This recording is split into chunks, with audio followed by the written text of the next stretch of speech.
and painted for sweet little sister and me. Our daddy would frown while mother was praying. His heart was so hardened that he would not believe. In anger he swore, his voice rolling loud. His Sundays were spent out with a gambling crowd. I've never seen my daddy inside the house of God, for Satan held his hand down the path of sin he trod.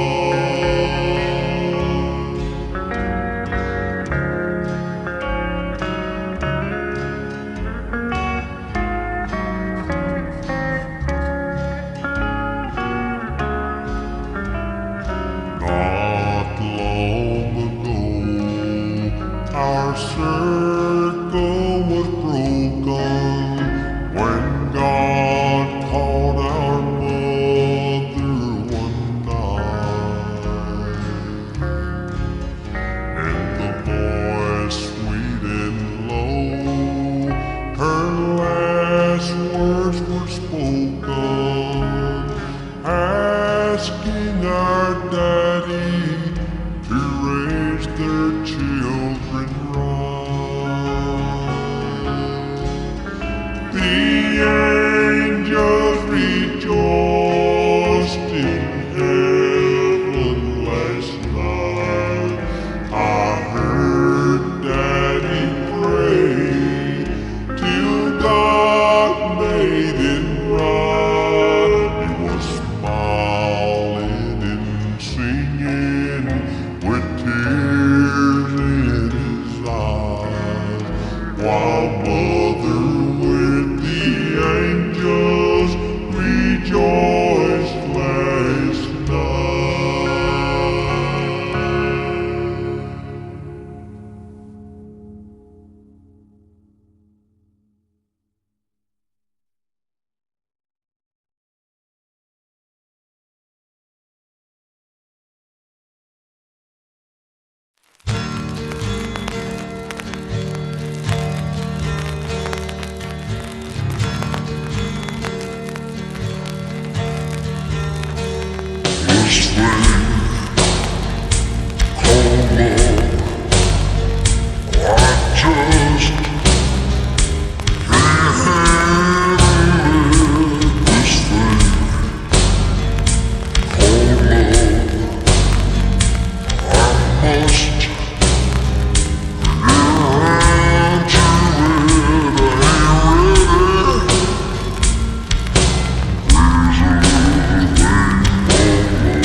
I get along without you very well.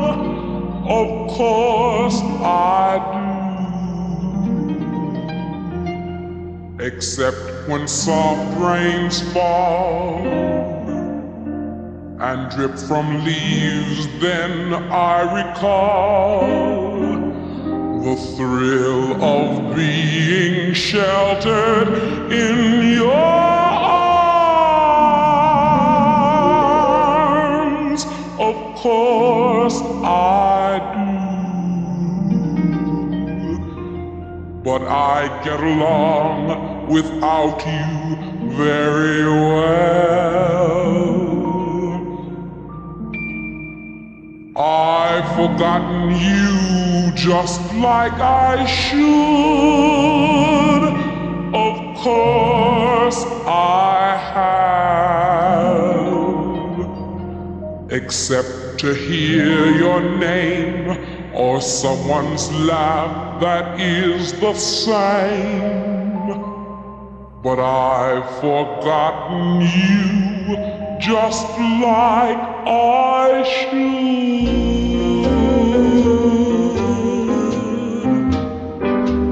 What a gal. Ooh, what a fool am I to think my breaking heart could keep the mood.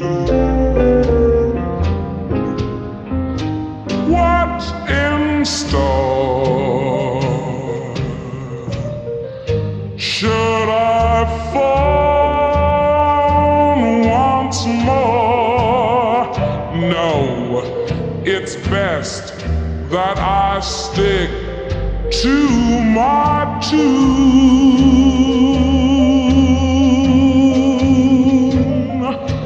I get along without you very well. Of course I do. Except perhaps in spring. But I should never think of spring, for that would surely break my heart in two.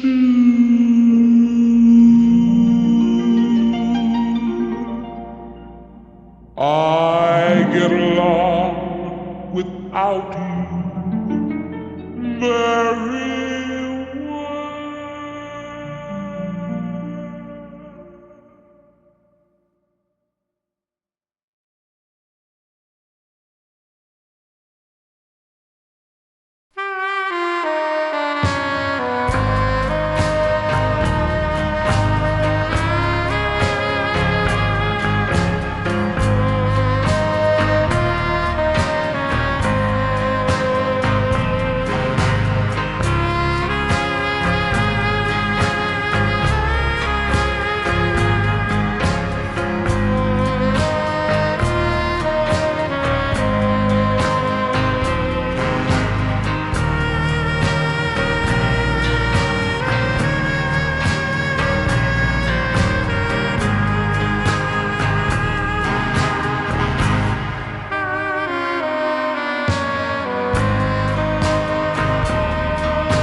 heartbreaking update to a story so many of you have been reaching out to us about. There's something about this disease and the way it attacks our loved ones that is so different than other diseases. It's such a shock.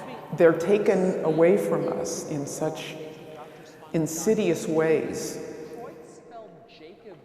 Creutzfeldt-Jakob disease is a mysterious, frightening, devastating illness with a relentlessly progressive course.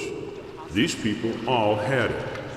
This man became symptomatic shortly after his daughter died of CJD, so he knew what the diagnosis meant. I thought I would act by myself. That wasn't true, but it is true. There's nothing I can do about it to stop it. I guess that's the hardest part. We need to know more about CJD, how it occurs, how to make the diagnosis, and how to respond when a patient has it. These people have all lost loved ones to Creutzfeldt-Jakob disease, and we can learn from their experiences. So it started out with vision, and then it progressed into motor skills. And from September, October, it kept going. He stopped driving. He started wearing sunglasses because everything was too bright.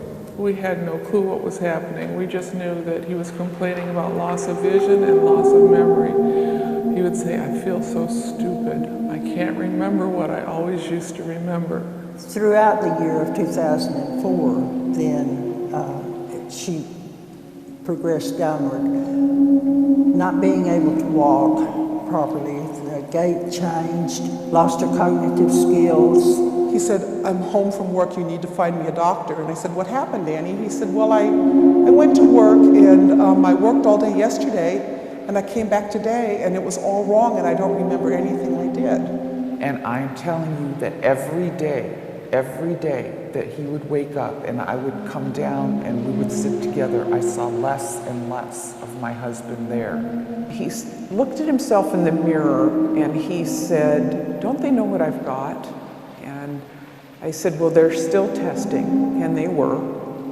And he said, they must know something. And I said, well, they say you have a brain disease. He said, did I catch it? And I said, no, it's just in your brain. And he said, how long have I got? Don't they know what I've got? They must know something. Did I catch it? How long have I got? These questions are difficult for physicians as well as for patients and their families. I'm Dr. Peter Ostrom, neuropathologist at the State University of New York at Buffalo and the Jacobs Neurological Institute.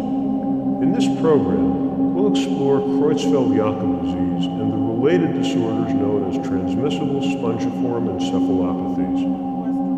Several experts have contributed to this production.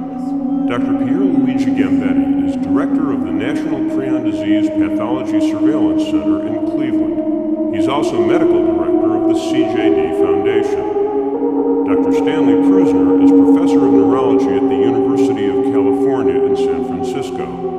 He received the Nobel Prize in 1997 for his discovery of prions and for elucidating their mode of action. Dr. Richard Johnson is Distinguished Service Professor of Neurology at Johns Hopkins. He chaired the Institute of Medicine committee that was charged with providing guidance for the National Prion Disease Research Program. Dr. Richard Knight is Director of the United Kingdom's National CJD Surveillance Unit in Edinburgh, Scotland. Dr. Robert Will is Professor of Clinical Neurology at the University of Edinburgh, and he was the founding director of the UK's National CJD Surveillance Unit. Dr. H. Branch Coslett is Professor of Neurology and Chief of the Section of Cognitive Neurology at the University of Pennsylvania. These leaders in the field will provide a comprehensive consideration of prion disorders. We'll review the history of spongiform encephalopathies and how their transmission was first elucidated, and we'll illustrate how the prion hypothesis explains their pathogenesis. clinical features and the uses and limitations of various diagnostic tests will be presented for the different forms of prion diseases, sporadic, familial, and acquired. We'll also look at the fear factor, the myths and misconceptions that surround these disorders, and the surveillance mechanisms that have been established to help safeguard public health. And we'll consider how the medical profession may best serve the needs of afflicted patients and their families, how to access the resources available for assistance and support, and how to submit specimens for diagnosis and research. We'll begin by exploring the characteristic clinical findings in patients with CJD. In spirit, we thank you and wish you the very best in your retirement. In March of 2003, Ed Seipert retired, and at his party, he made a brief speech that began like this. Really had this thing hit me today, and it was kind of stunning. All of a sudden, I told Nancy, I drove right past our street on the way home. You kind of get yourself in a preoccupied mode. I hope this isn't one of these early senior moments. Maybe it was something worse. A couple of months later, a similar episode happened when they visited his mother for Mother's Day. He was forgetful that weekend, and that was all that we noticed. He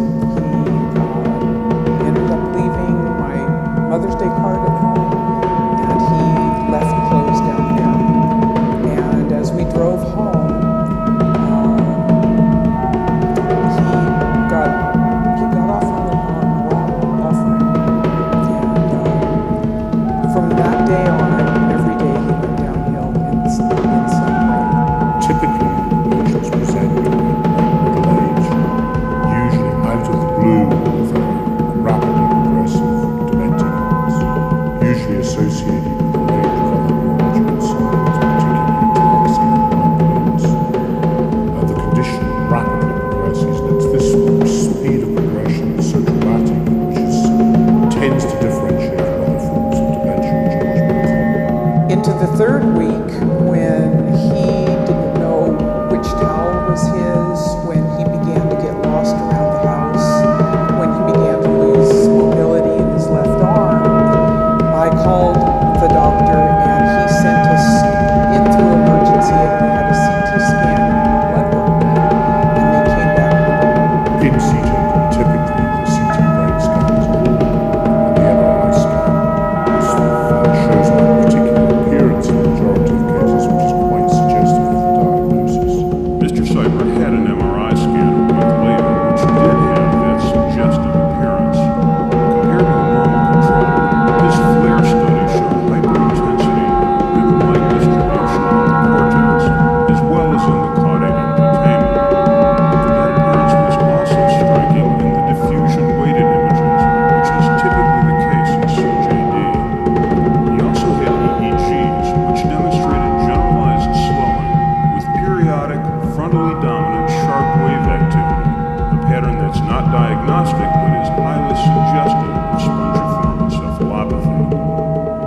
Ed Seipert died just 3 months after he retired. His presenting and predominant symptoms were cognitive. Approximately 40% of CJD patients present with rapidly progressive dementia. Another 40% have ataxic symptoms at the outset, and the remainder present with a combination. Tom first noticed difficulty while he was playing golf. But I guarantee I would want to swing. I would go all over the place. That soon progressed to serious balance problems, along with cognitive impairment. I had trouble falling down.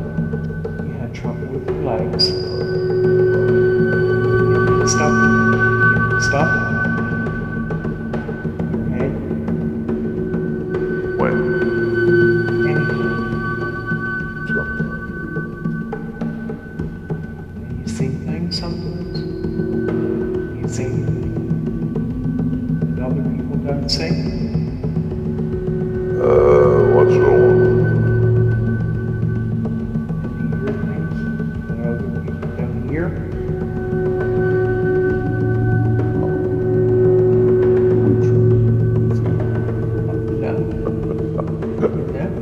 No, she's right.